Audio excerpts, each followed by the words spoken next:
Welcome back to Beyond the Uniform. I'm Justin Asiri, here with another virtual cup of coffee with top veterans about their civilian career. Today's episode number 292 with Chris Molaro. It forced me to reminisce back to when I was serving in the Army, and I was a platoon leader. After getting back home, a lot of us, myself included, were seen by physical therapists, and there were a few soldiers that screened positively for mental health concerns. And, I had one soldier in particular that was screened positively, that was referred to a specialist and didn't get the help. That he was one of those 60%, right, that didn't follow up. And no one knew the better, because no one was following up with him to see what was going on, how was his depression improving. It turned out he didn't fill his antidepressant. He went to the emergency room twice, and no one connected these dots. Although Chris is an entrepreneur in the digital health software space, there is something in this episode for every veteran. We talk about making sure that you are running towards something in your career rather than running away from something. We talk about how to find a co-founder. We talk about Chris's own founding story, and it's a good one, which draws deeply from his military experience. We talk about how failure is not really failure if you learn something new and become better. And I know this is advice that sounds pretty, but it is actually extremely messy, painful, and often embarrassing while still being true. We talk about being flexible in your career and not just sticking to an idea or aspiration that no longer serves you. And we talk about the power of understanding your own mission and intent and how to apply this to your career. As always, at beyondtheuniform.org, you'll find show notes with links to everything we discuss, as well as a text transcript of the interview, thanks to Kathleen Dillon. Special thanks to Chris Diaz of episode 226, who made the introduction to Chris for this episode. So with that, let's dive in to my conversation with Chris. Well, joining me today in Philadelphia is Christopher Molaro. Chris, welcome to Beyond the Uniform. Thanks so much for having me. I'm really excited. So for listeners, I wanted to give a quick background on Chris. He's the CEO and co-founder of the digital health software company NeuroFlow, which uses advanced data analytics from wearables to objectively measure mental states and emotions for behavioral health, wellness, and performance applications. He started out at West Point, after which he served for 5 years as a field artillery army officer. After transitioning off active duty, Chris co-founded the veteran literacy nonprofit Things We Read and received his MBA as a graduate of the Wharton School at the University of Pennsylvania. So maybe to start things off, Chris, could you take us back to when you decided to leave the Army, how you approached that, and what that first transition was like? Yeah, for sure. I mean, it's crazy how fast time flies, because it seems like yesterday I was in the Army, and it's hard to believe that this August will be 4 years since my last day on active duty. I can't believe it. And looking back to that time, the decision to get out wasn't an easy one by any stretch of the imagination. I loved being in the Army for a lot of reasons, probably similar to a lot of listeners do. The camaraderie, getting to do something different every day. I mean, getting to do something challenging. But for personal reasons, with my wife and other professional aspirations, we decided to make the transition. And for me, the best advice I was given by a mentor of mine, Brigadier General Banks, who's the Vice Dean of Kellogg Business School now, he said, look, if you want to transition out, I fully support that. I'm not going to be like one of the other, the military high-ranking colonels or generals that try to persuade you otherwise. I think it's fantastic if you have goals to do outside of uniform, but make sure that you're running to something, not away from the military. And that really stuck with me. I think that caused me to have a tactical pause and make sure that I was getting out for the right reasons with a plan. And anyway, so that when I applied to business school, I made the commitment with my wife to say, look, I'm only going to transition out and put in my separation papers if I'm accepted to one of these business schools, because then that's something next on the horizon. And if we didn't get accepted to any of the schools, then we would continue with the Army and kind of do a reorientation at that point. So anyway, that obviously I was found my way into the back door of Wharton somehow, and we made the transition. That's great. I mean, I can relate to, even with jobs, that thought of it. It's so much better to be moving towards something than moving away from something. I think it's just nice to have something that you want and that you're excited about. Could you talk about? We'll rewind in a second and talk about how you got here. But to lay the foundation, how would you explain what NeuroFlow is? So the description that you gave earlier was spot on in terms of we're obviously a software solution. We integrate with a lot of wearables, but the wearables aren't ours. We use Apple Watches and Fitbits and everything. And we were really focused on the wearables when we first got started, basically being on this journey for a little less than 3 years now. We've grown and iterated and evolved quite a bit. And where the platform sits today, we integrate behavioral and mental health services into any care setting, physical health settings like physical therapy and pain management, primary care settings. We're used a lot in OBGYN settings for postpartum depression. And the thought process is, and there's tons of evidence to show this and support this, that one is mental health affects physical health and vice versa. If you have a chronic physical illness or a pain condition, there's a very high likelihood that you also have symptoms of depression or anxiety or PTSD from trauma or something like that. And it affects your outcomes and your higher utilizers of the health system. And so if we can get a handle on our mental health and resiliency and our overall wellness, it will improve healthcare everywhere across the continuum of care. And so our platform bridges that divide. We make those resources readily available into medical doctors' offices and help make the very valuable resources available to patients everywhere. That's great. And I totally agree with that thought of like the way that the mind and body are connected. And I think it's great to see how that's being addressed simultaneously. It's almost like, it's almost like addressing one side of your body without the other side. And so it's great that it's this holistic approach. And I had read, and for listeners in the show notes at beyondtheinformed.org, I'll have a ton of different articles about NeuroFlow. But one of the ones I had read was from the Inquirer. And I think what it described was almost like a headset that this 8-year-old boy or this young child wore that tracked through the night how he was sleeping and what his emotional state was, because he was having some sort of difficulty there. Could you share just a couple of concrete examples of like that, or what specifically it looks like in practice?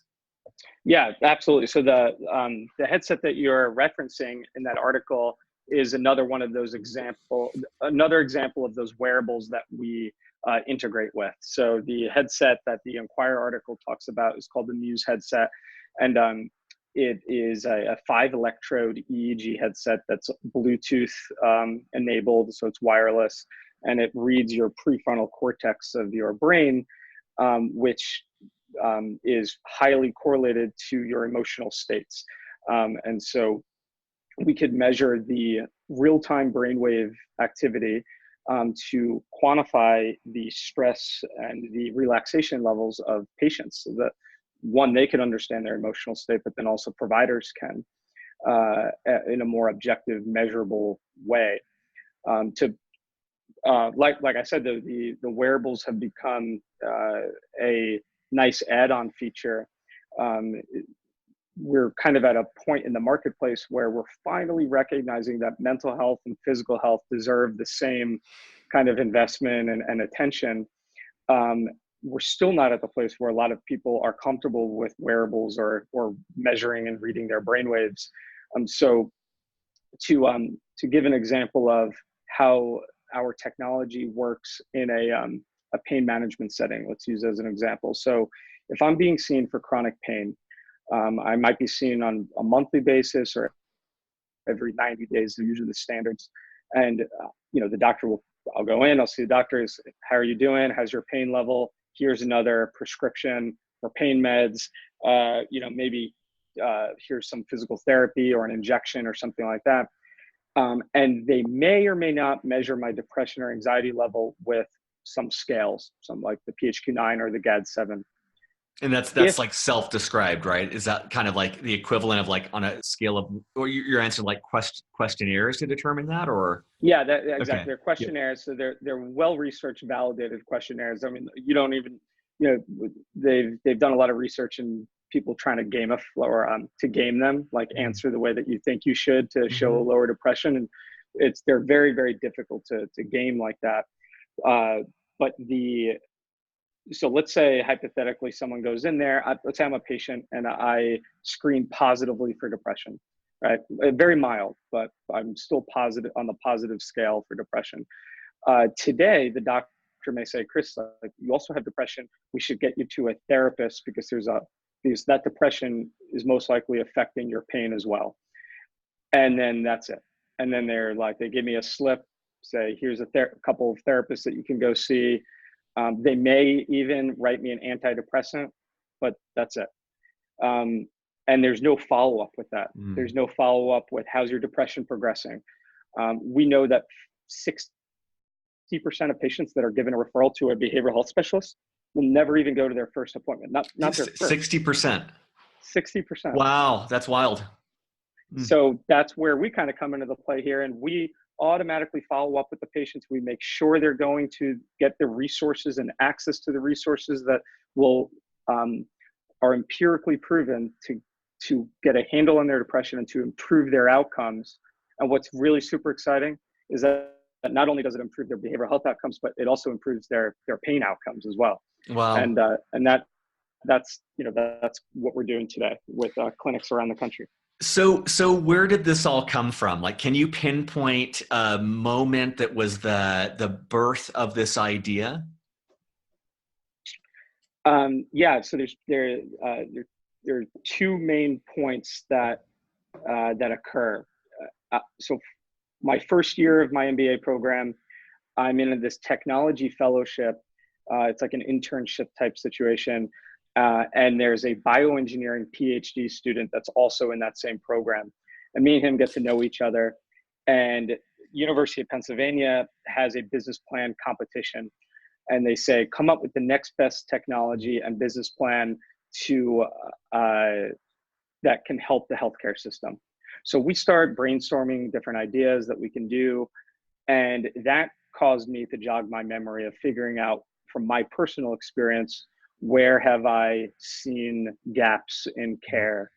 And so that moment in time is very defining in NeuroFlow's history, but it forced me to reminisce back to when I was serving in the Army, and I was a platoon leader.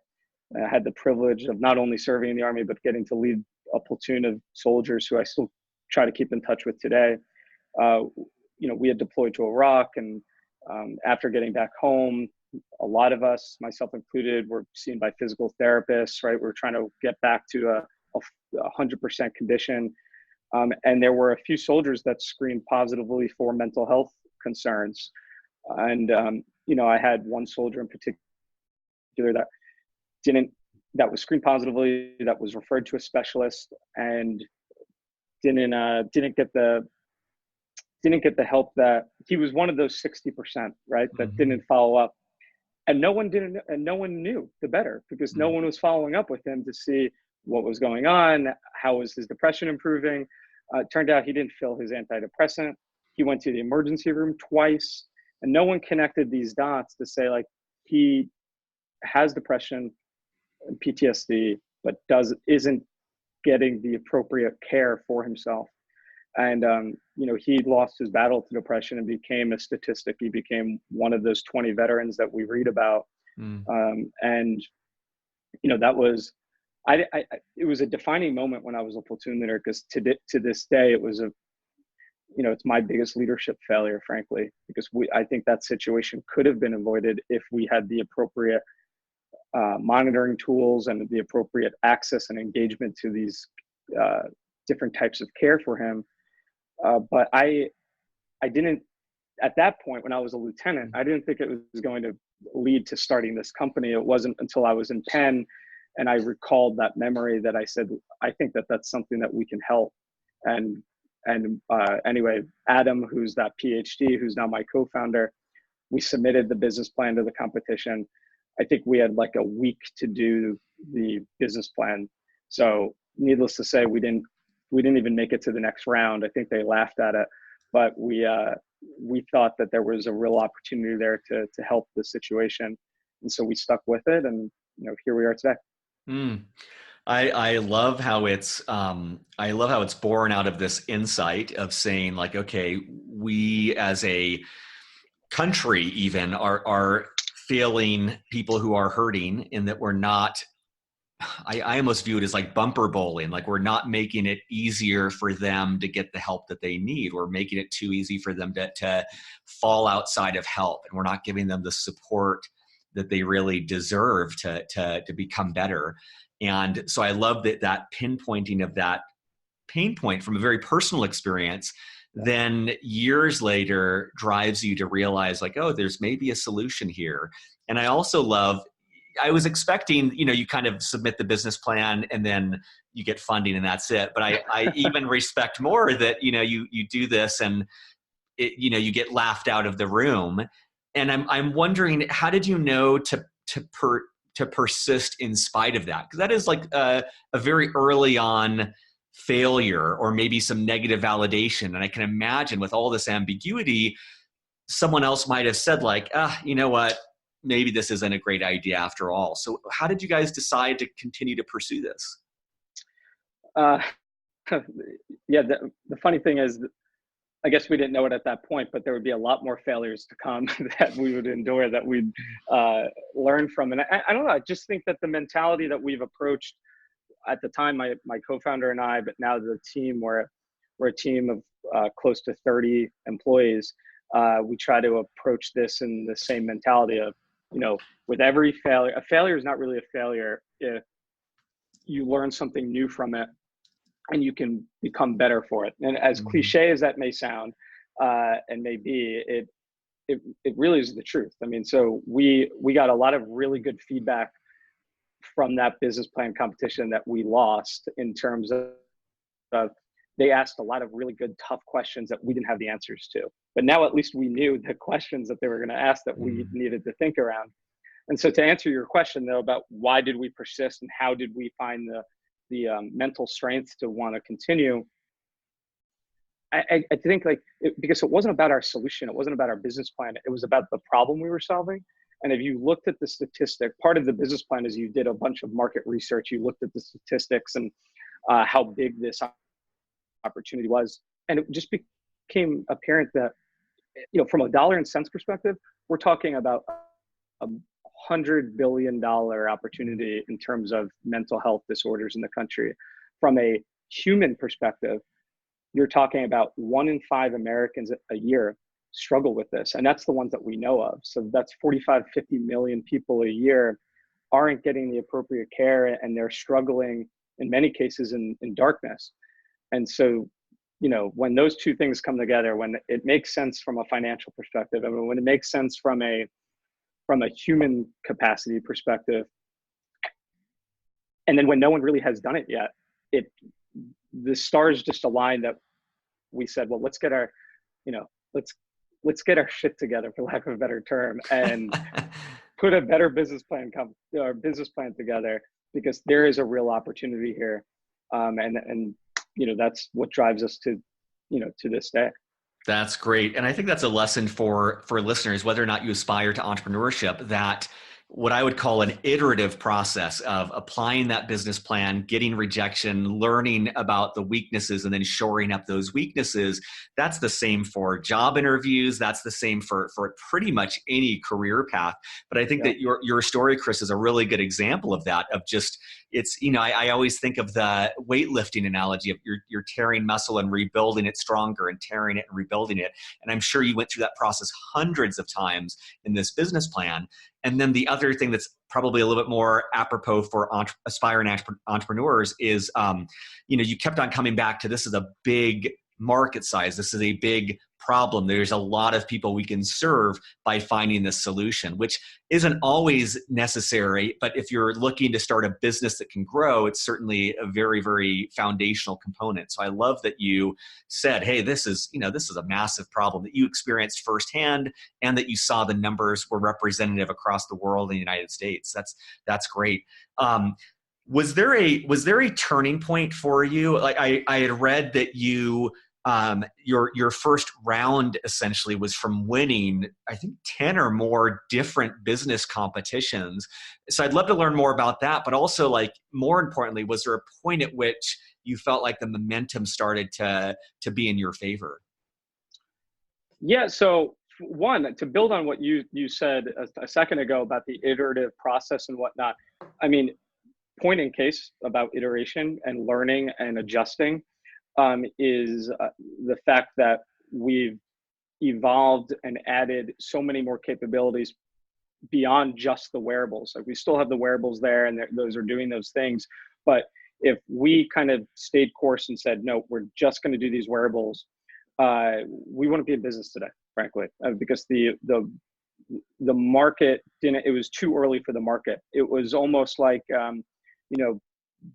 before, if Apple tried to create the personal computer 10 years before they launched in 1979, it would have been too early. The world wasn't ready for it. The technology wasn't there yet. And so in the healthcare system, you had a lot of early adopters that were willing to try it out and wanted to use this and see it and do a lot of research with it. But on a massive scale, in terms of, like, your regular customers, they just weren't really ready for that yet. And so we were able to take that feedback, be honest with ourselves, and adjust accordingly. And that's what, eventually led us to this point. And that also leads to your question about the fundraising perspective. I mean, to say it was a slog, it is an understatement. The fundraising world is another animal in and of itself. There's no real rhyme or reason to it. I mean, there's certain variables that you need to hit, but a lot of it's just emotional. Does the investor like you and believe in you as a person? And so we had a real tough time raising our first investment round. So tough that it wasn't really an option.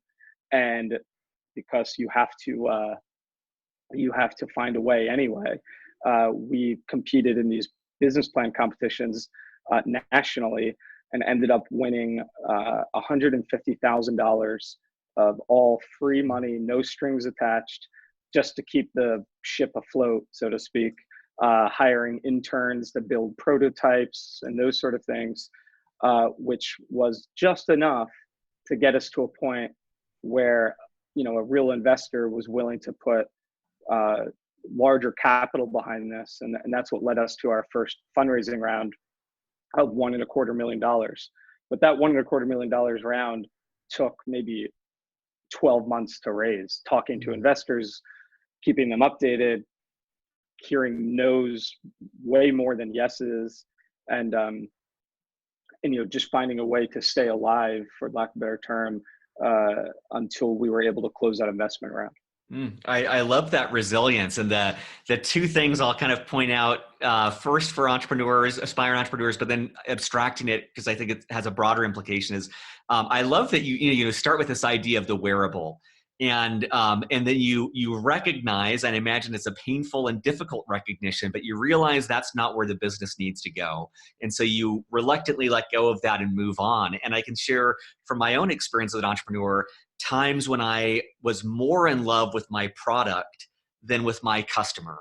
And if I was in love with who I was serving, I would have been willing to ditch this beautiful product in order to build the company that they needed and deserved. And instead, I kind of persisted in my love of my product and missed a market opportunity. And, abstracting that for all listeners, I would say there's also this thought of, like, being committed to your goal, but not holding it so tightly. And by that, I mean, like maybe your goal is to provide for your family, or maybe your goal is to look after veterans in some way. That can take a lot of different forms. And I think sometimes we can get fixated on one particular career path when in truth, there's many different roads to get to that waypoint. And then the second, oh, go ahead. Yeah. Yeah, no, I was just Yeah. going to say, like, to tie it into the military Yep. vernacular and the experiences, you know, we could talk about this a lot more. There's a ton of examples of where I, I, I look back, I'm not even purposely doing it, but if I'm like do a retrospective on what we did, so much of what we do in our strategy was born from experiences from the military. One of which being the this iteration of understanding what our mission is and intent. Right, we all know operation orders in the Army. You have the mission and then commander's intent.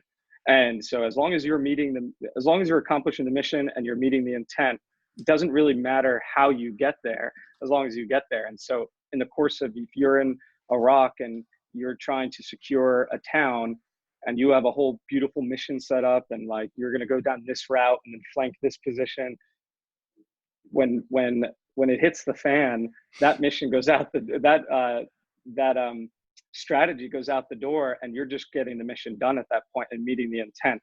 And so it's kind of the same thing just in the startup world, right? I love that. Different battlefield. No, I love that framework. I think that's really exceptional. And then the other point is Chris, I think, is representing here resilience.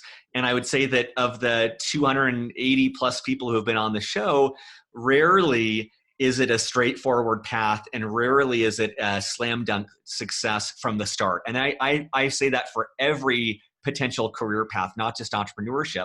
And I think it's good for listeners to go into either your transition out of the military or leaving a job into the next one, realizing it's going to take more job interviews than you think. It's going to take more applications. It's going to take more coffee chats. Everything is going to be more difficult than you assume. And I think if you adopt that mindset, maybe you'll be surprised and it's easier, but at least you kind of go in knowing that it's a slog for everyone. It's very rarely this downhill coast.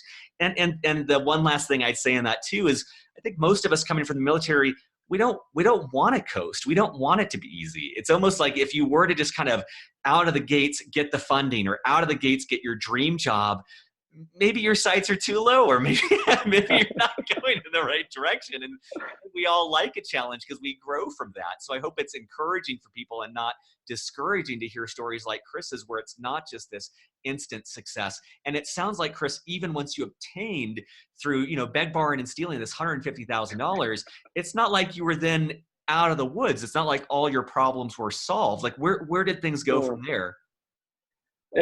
Not at all. In fact, it just kept us alive enough so that we can experience real problems to come. Mm-hmm. I equate to being in a startup company kind of is like playing a video game. And so each time you beat a level, you go to the next level, which is a little bit harder than the last level that you just beat. And so, with bigger money, with bigger clients, or bigger fundraisers, or bigger companies, when you hire more employees, bigger problems tend to come with them. And so when we had that $150,000, first of all, that didn't come in one slog, right? So it was $10K here, and then we'd spend that over the next course of 2 months, and then we'd win $20K, and then we'd spend that over the course of 2 months.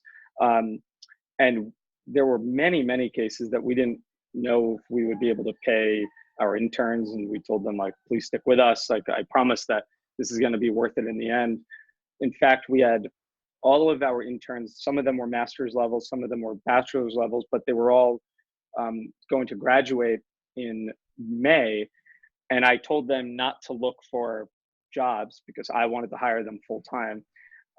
And they agreed to that. And then what that put pressure on us was, now we actually had to raise a finance round so that we could make sure to pay their salary and give these folks jobs that we had promised them. And kudos to them for trusting me, or maybe they were just blind to the, and as excited about the mission as I was. But we ended up closing that round. and then we're able to kind of move forward from there. Now, when you raise a fundraising round, the new challenge is it's not just you; you're accountable to investors. And so all of a sudden, as the CEO and the co-founder of this company, I have a boss, and that boss are the people that gave us the money and are expecting growth and a return and to meet milestones. And that was that was a steep learning curve that I to this day I'm still learning a lot from that. And we're about to raise our Series A round later this year. So we're going to raise a $10 million round later this year, and wow. That process has already started for us. So we're already talking to investors and that sort of stuff. And when you get to go to work each and every day and say you're learning something new and gaining a new skill set, I get to do that every day, and it's very special. What does your day-to-day look like? I'm assuming your co-founder plays more of the traditional kind of like technical co-founder and you're more on the business side. I'm curious if that's accurate. And then if you could just take us through what a representative day might be like. Yeah, I think that's true. He's not a technical in the sense of being a software engineer. He's a bioengineer, and he comes with a lot of what we say is he's the fine print guy and I'm the strategic guy. And so he's making sure that every day we're getting our daily tasks accomplished, that we're on track for keeping our current customers happy and successful, while I'm out there raising funding. I'm trying to get new clients, and we both kind of tag team the hiring aspect of things, which really now become a full team effort because we're hiring another engineer. Our engineering team is 8 engineers, so that they should have a lot of say in terms of who they're going to work with. So that overall, I'm strategy and he's tactical, if you want to put it in the military terms. And from a day-to-day aspect, that is probably the most impossible question to answer because it's always different. So typically I'll have various calls set up or meetings set up.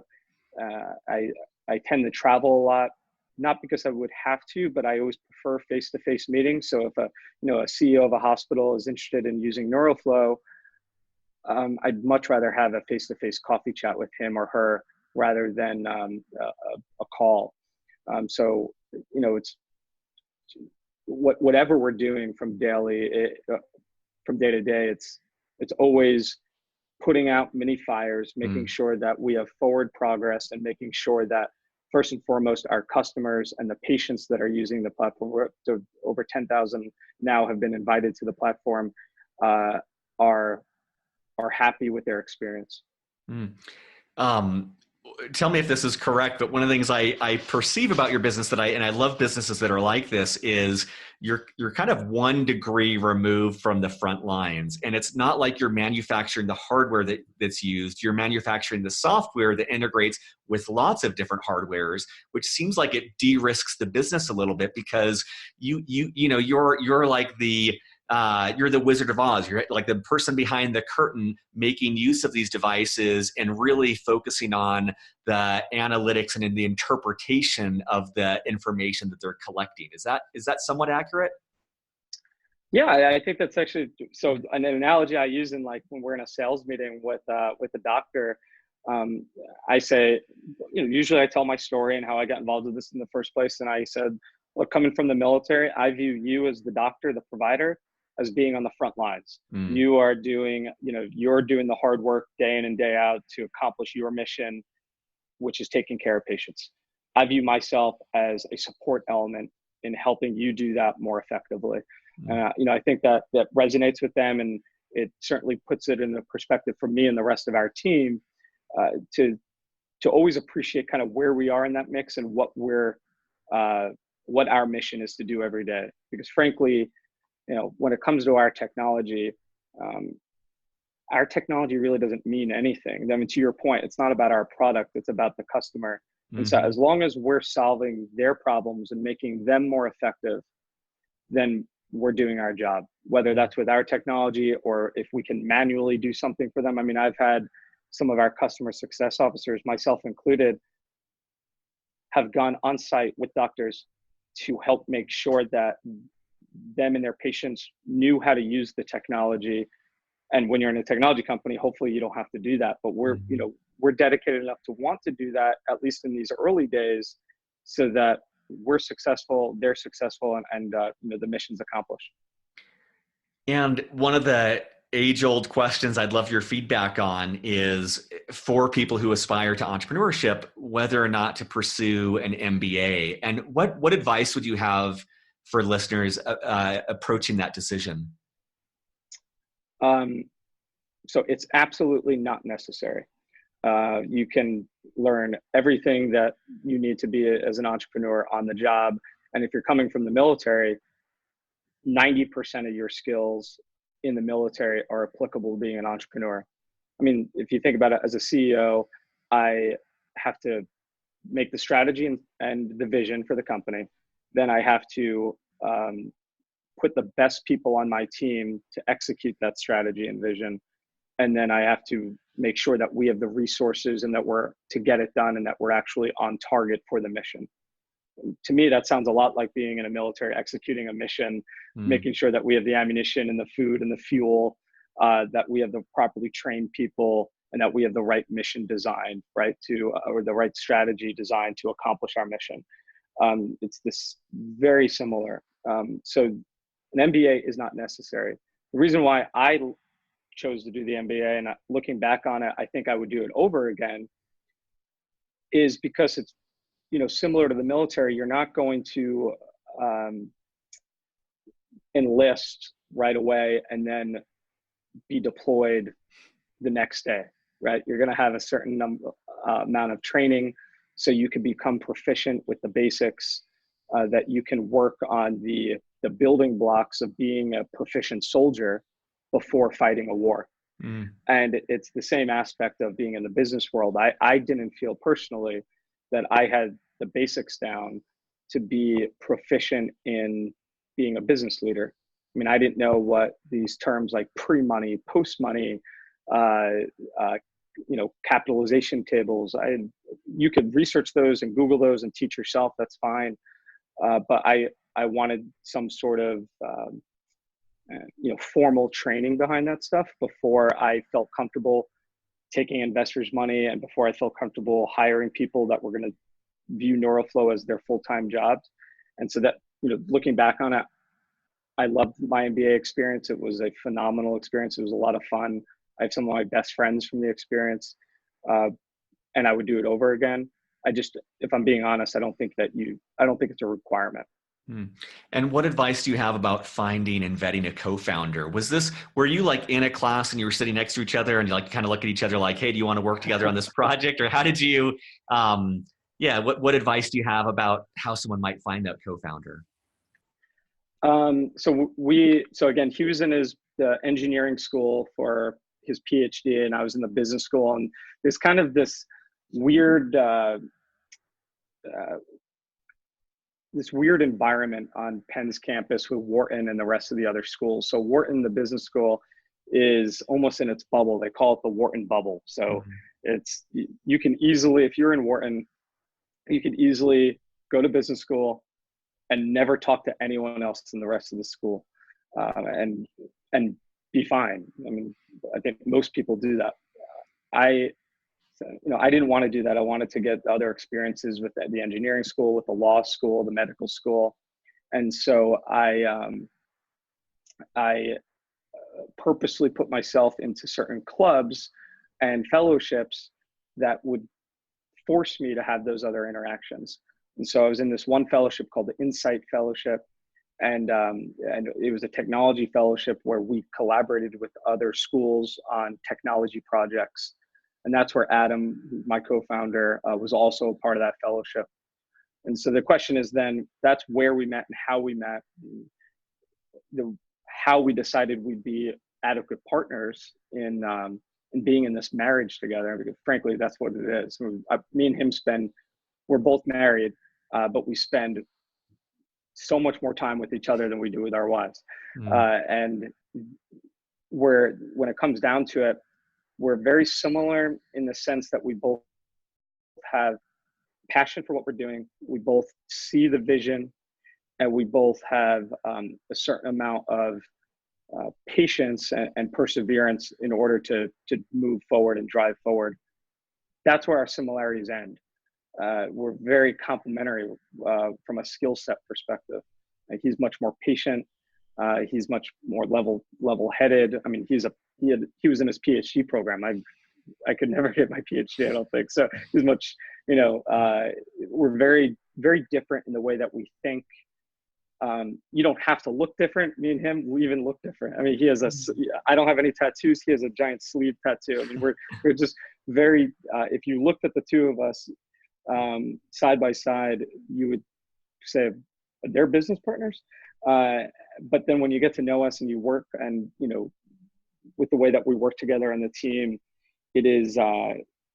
it's just such a complementary relationship where my strengths are his weaknesses and his strengths are my weaknesses. And so we fill those gaps in for each other, and together we make a great founding team.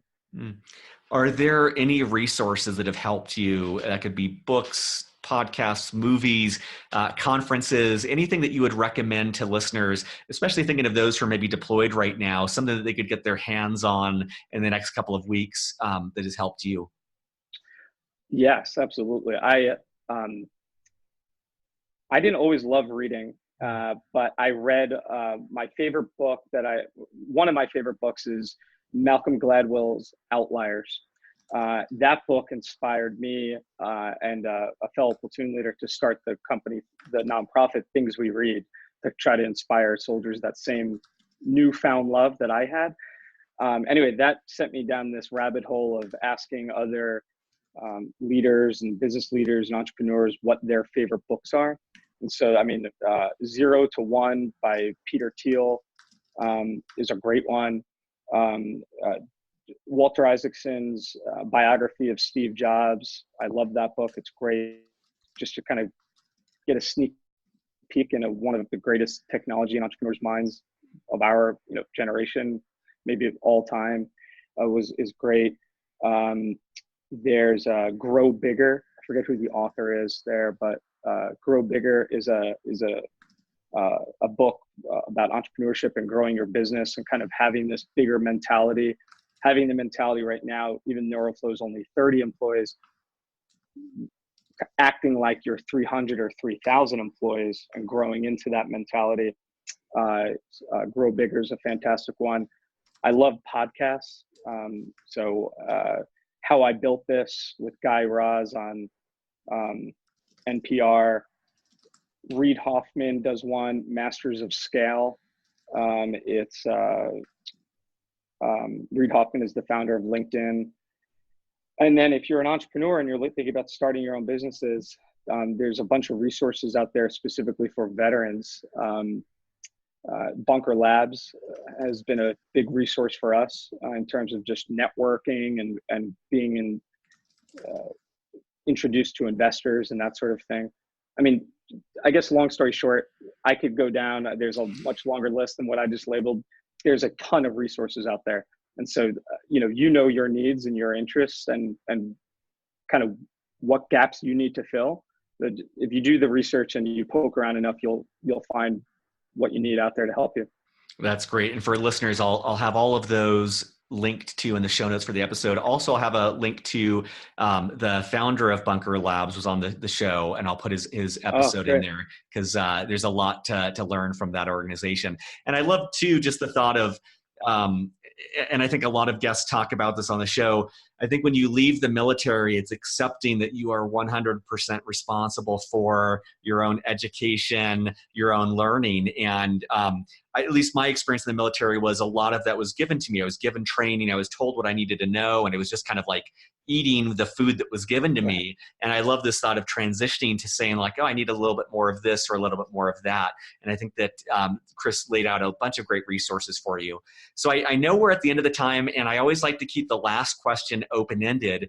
And you could approach this either as, what have we not covered that you want to make sure listeners know, or what's just something you really want to leave them with before we wrap up? I guess it's kind of related to both. I mean, there's this common theme in society right now, I think, about like hire vets and do the right thing for your country, and you want to give a veteran a job. And I appreciate, I think, where society, especially civilian society that hasn't served, is what they're trying to accomplish and what they're trying to say. But I think that the message is slightly off, and what veterans should understand, especially that haven't transitioned or in the middle of transitioning, maybe just transitioned, is that your biggest strength and your biggest differentiator is the fact that you're a veteran and have that military experience. And if that sounds cliche, I'm sorry, but it's the absolute truth. I think my biggest differentiator as a founder of a company is the fact that I have this perspective and experience of leading in the Army and dealing with the toughest situations and the toughest circumstances and having to figure out a way. I mean, there's nothing more applicable in the business world than that. The stakes are obviously different, but being able to translate that experience into being successful in your next career, in your next chapter, is sometimes, I think, an unfair differentiator, and you should use that to the best of your advantage. So I think that sometimes that's underappreciated, undersaid, but it's important. That's great. Well, Chris, I really appreciate you being on the show. And for listeners, there's no shortage of resources about what Chris is up to. His company has gotten a lot of recognition and publicity. And so if you're interested in learning more about his company or his path, check that out. And as well, if you're interested in this for you or someone you served with or anything like that, I believe you were on Dwayne France's Headspace and Timing podcast as well. And I know Dwayne was on the show. He does a lot of work around veterans' mental health. But chances are, statistically, if you're listening to this, either you would benefit from something like this or someone you served with would as well. So it's worth taking a deeper dive. Thank you so much. This was awesome. Surface.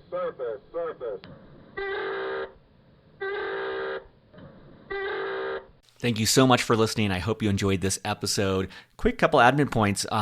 We release brand new episodes every single Monday and Thursday. Those are usually recorded about a month or so before they go live.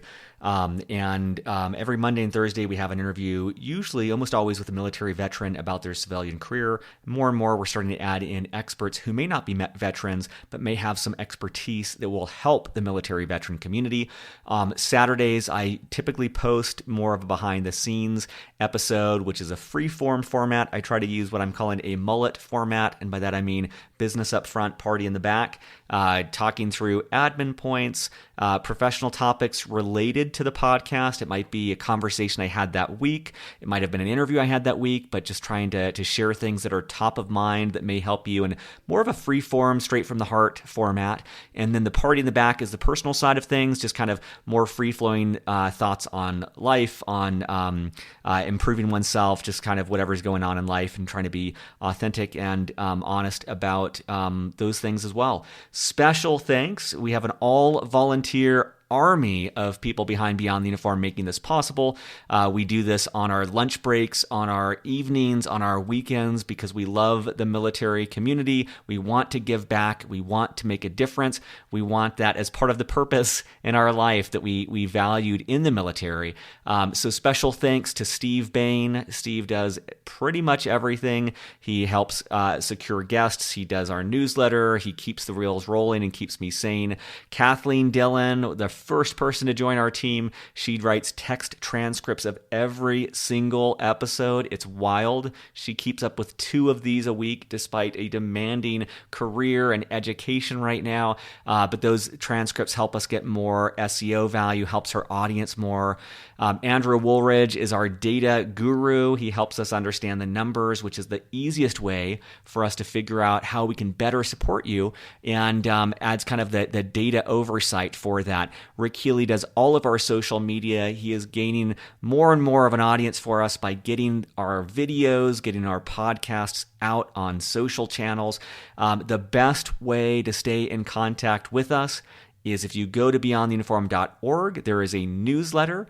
You'll have a little pop-up that comes up. You can put your email in. We email twice per month. We try to be respectful, but it is a great way to get appraised of upcoming events, upcoming interviews, promos where companies are giving discounts to Beyond the Uniform listeners, and more. This does cost money to put on. We are committed to not charging veterans directly, and the way that we kind of offset costs is through corporate sponsors. So if you know of a company that would like to get in front of a military audience and their families, that's one way that we can both add value to our members, but also offset the costs of Beyond the Uniform and give us a little bit of budget to start expanding what we're doing. So that's the best way you can help us. If that's not something that you can do, a positive review on iTunes is greatly appreciated. Have a wonderful week. We will be back Monday, Thursday, and Saturday with more interviews. And keep up the listening. Take care.